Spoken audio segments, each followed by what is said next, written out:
I think a lot about like fear.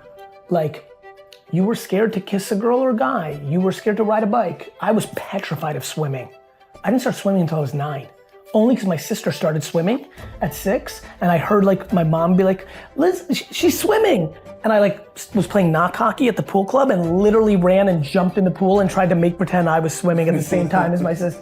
Like, thank God for my competitive juices, but like, I think people fear a lot of things that are mundane in real life, and then like they just seem so simple. Like ever being scared to ride a bike or kiss someone or have sex or, you know, swim or ride a bike, like they become so standard.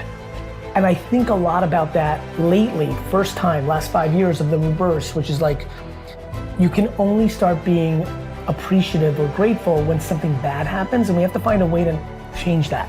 Yeah. I think I'm so happy because that's not what's happening for me. I actually wake up on a gloomy Monday like this and being like, boom, another fucking day that nothing atrocious happened. Let's go. I really believe that. And it gets really, I think it's why I have such a capacity to do so many things. It's not because I have like more energy, though I have high energy. It's not that I'm like so much more talented. I have put in the reps and have the talent. It's that I'm just not scared. And so that doesn't drag me down. So much in 20, 30-year-olds and even 40-year-olds, I would say, because they have, you know, 13-year-olds, because of TikTok, I have a very young crew, they don't have context. But what you just said is everything to me. Like, think about the people that didn't go to the college that they wanted to, didn't ask out the person that they want. I mean, I literally have active knowledge of friends who still are like depressed they didn't ask somebody out 25 years ago. Like, it just bothers them. And like, I'm like, cool, no time machines. You're actively doing that right now with this. You've been saying that you want to move out of New Jersey your whole life. The fuck are you doing in New Jersey? I love Jersey, by the way. Like, don't clip that inappropriately, but like, I don't want to hear from friends who are like, I want to move to a warmer weather place. I want to move to a warmer weather place. I want to move to a warmer, and then equally they're spending all their time saying, I wish in high school. I'm like, you're doing it, like, cool. You're not going back to high school and being able to do that. But right now, you've been saying for 4 years that you're gonna move to a warmer weather place. Not asking out Mary is the same thing as not moving to fucking Florida or Texas or Arizona or whatever fucking is on your mind. It's a big deal. And that is why, because they do know.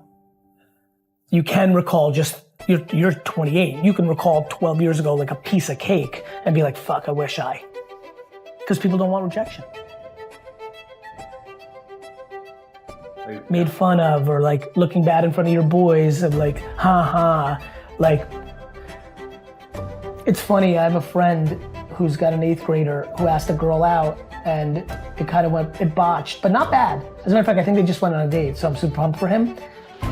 And all his boys made fun of him, and he just looked at them all and said, like, at least I had the balls to ask someone out. And I was like, that's it. Nate, who now runs my foundation, he's my partner in Empathy Wines. We played tennis a bunch a couple summers ago, and I beat him in all 6-7 matches. We only played one set. And in 2 of those matches, he was up 5-2. And I came all the way back and won 7-5. And for like the next 2 years, I would razz up, like we would have so many meetings, he was my chief of staff. So we would have all these meetings and there'd be no segue for me to bring it up, but I just wanted to bring it up.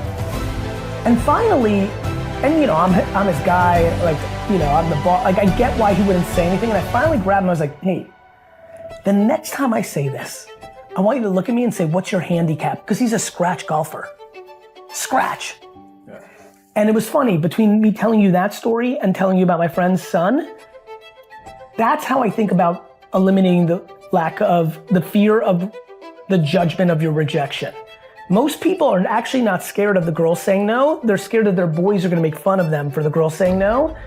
And like, what I want the world to realize is like, when your boys do that, when your older brother does that, when your mom does that, you just call them on their, like, if the kids of the world knew that when their mom or dad is shitting on them, that they could just take a step back, dodge that punch, and go directly at something that their parents have done horribly, it would actually settle it. It would make them take more risk. Like, cool mom, you're shitting on me, but what about when this happened for you? Like, you don't have to punch back nasty, you just have to push back. In context, it would work for people. That's what makes me not scared. That if any of the three of you knew me my whole life and were like, man, I'm like, what about that time you did that? Like, I don't understand, right? It's also why I don't think I'm special, right? Like, yeah, okay, I'm good at making money in business. I genuinely, to the core of my self-being, don't think that's a big deal. It means it's just something I do. Some people are just handsome.